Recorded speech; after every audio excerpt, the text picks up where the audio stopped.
thank you very much for coming through. My name is Xolani Gwala. I'll just be moderating this evening. Would like to apologize firstly that we're running a little late. We are waiting for one of our speakers who should be joining us on the panel here, but I believe that he's around. And I think that perhaps we, with the permission of the editor-in-chief at the Mail and Guardian, perhaps should get underway, and he will join us as and when he comes through. And I'm just saying this because I know all of us obviously would like to go home as early as we possibly can. Yet we all want to discuss this all-important thing that we're going to be discussing this evening. Is that okay? Secondly, as you can see, we're not using any microphones. What is this? We're going to be organic. No microphones, unplugged, you stand up and you shout as loud as you can. Is that okay? Yes. Fantastic. So as you would have seen, heard in the invites, what essentially we're doing is, this is a pre-launch of the Mail and Guardian's legendary cabinet report card.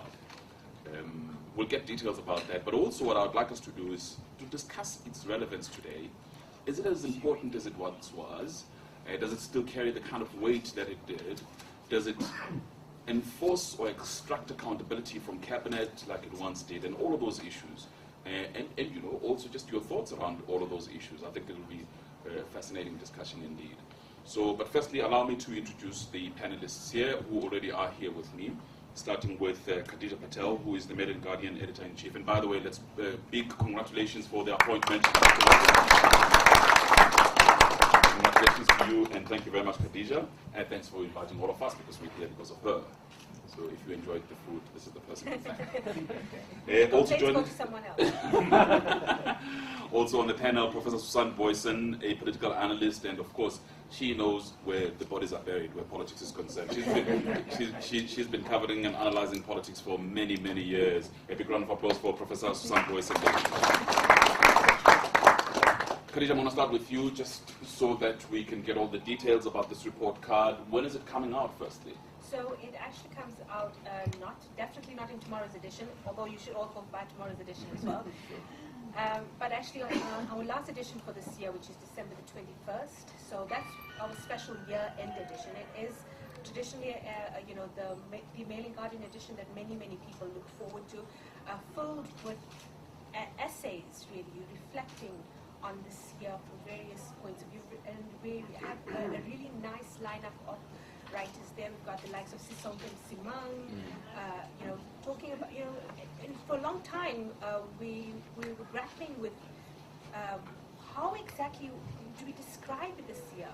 And it's been such a messy year. And the point that we actually decided, that this is the year that should not have been. There's just, when you think about the number of people that we have lost, the notable personalities who we've lost, but when we look also at the political phenomenon, Trump in the US, Brexit in the UK, and also we're seeing the rise of Le Pen in France. What does this mean for the world?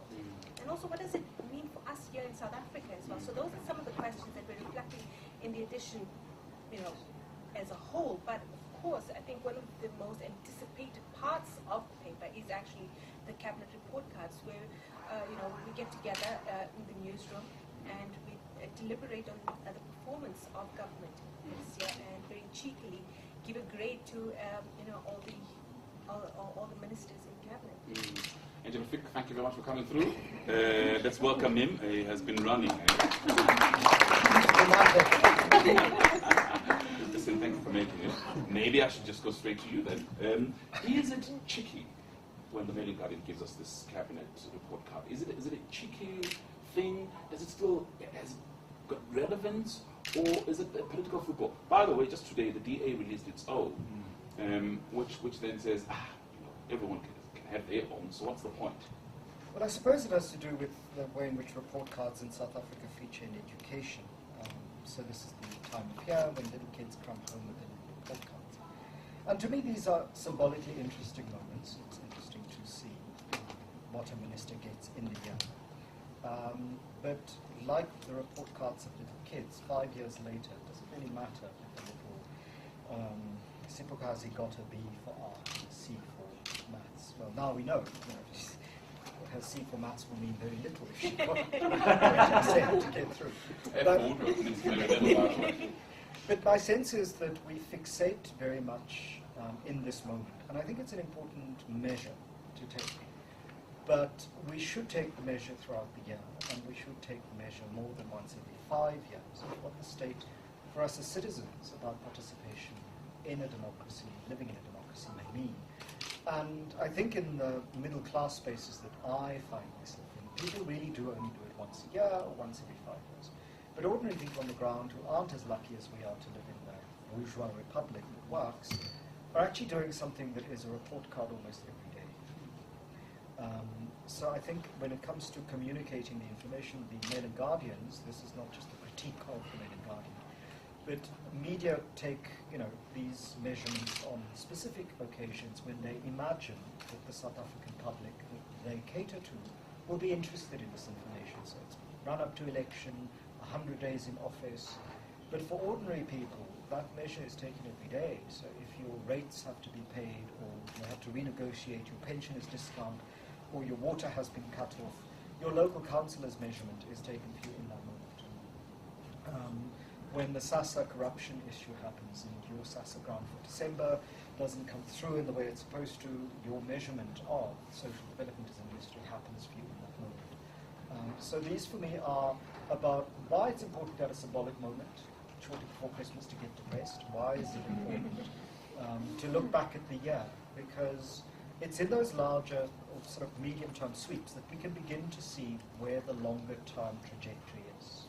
So if we take a year-on-year comparison, which very few people do, I mean, many people stop. So they're very angry for 3 weeks until Christmas comes, then they all have their bubbly, and then they forget what the Mail and Guardian's report card said for Minister Y, and until January when they suddenly arrive to Home Affairs and their passport has to be renewed, and it isn't as efficient as they were told the year before, they go, but the minister got a B. How is this, that kind of stuff. Sure.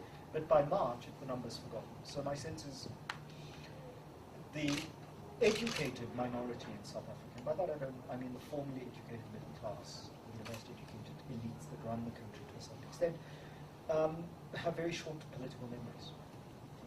Sure.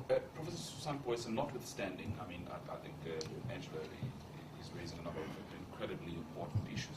But the other issue is whether or not these report cards are a form of extracting accountability from the executive. So do they work at that level? Even if for a week, but do they work? I think they are really very important. It is remarkable, and earlier today I looked at previous years and did put down comparative scores for those people who have survived, and maybe there are lots of awards to be made just for having politically survived this year. But people, those cabinet members who have survived and have survived in their current portfolios, and it's remarkable how little variation there actually is. A few have jumped from a D to a B, out back to a C and E, and they stop at F. They don't go down to Z. And so, yeah. They don't go down to Zuma. Translated, yes. We struggle to find a grade for the president.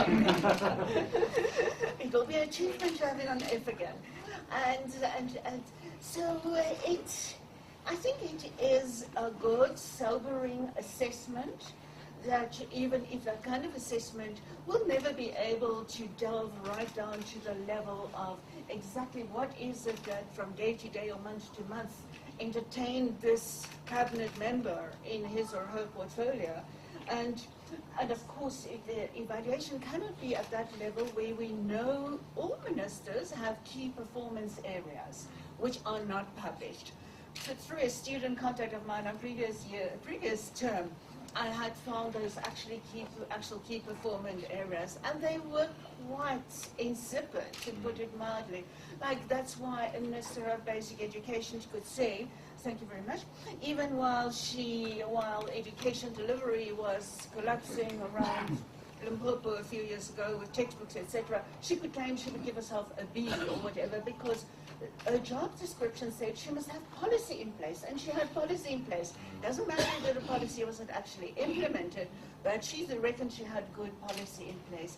And so at that level, we can never go down to that level because we don't know exactly what they are being measured against by their own president and his right-hand person, Jeff Radebe, in that process. And it does bring, though, a form of accountability. It is quite embarrassing for those people to be seen to be coming out with an E for 3 years in a row. And does it embarrass her? Does It anything is a embarrass good political judgment. It's a good political verdict over cabinet membership and to what extent performance actually does not really matter. With political loyalty, and that is the name, political war and political loyalty, the name of the main game in this year. Not so much definite specific points about performance. And so in these conditions of political war and political contest, and when a minister is measured by loyalty and protection and implementation of pet projects, whether they should actually be called pet, if they're also called nuclear or not, whether that is the way their current retention in the cabinet is being measured, except, of course, a final little point here, we know that some people are changing in cabinet, in the ANC's NEC, and big correlation between NEC and cabinet membership, because they are starting to see the light, repositioning for a future. But yes, bottom line, I think assessments like these are incredibly important. So the Prof is raising an important issue then of how do you measure them then, Katika? What do you measure them against? Or is it I think I like the way the Minister speaks, I like this one talks. I mean, there was an issue about basic education ministers' pronunciation of certain words. Is that how you measure? Not at all. So what we try to do as well is that when we assign the report cards in the newsroom, we also try to find the reporters and journalists who are most likely to have a better understanding of that portfolio as well and have been tracking performance there better. So, for example, when it comes to looking at Health Minister Anna Motsoaledi, Mia Malan, who is our health editor, actually looked at that one day. So she, it's her job really to keep track of policy changes within that department. So she is best placed to write about it. And then in the brief that we then give to journalists in the newsroom is to go back and also look at, for example, the budget speeches given by the ministers. Look at this year's budget speeches, look at the previous year's budget speeches, and look at what has actually been delivered or not. And then, of course, on top of that, we're going to look at sort of the deliverables. We're going to look at what, whether there have been any controversies or not. What exactly, what exactly has been done. That's what we try. So it is quite complex. Unfortunately, it's not something that we go about very willy-nilly. It is something that we take very, very seriously.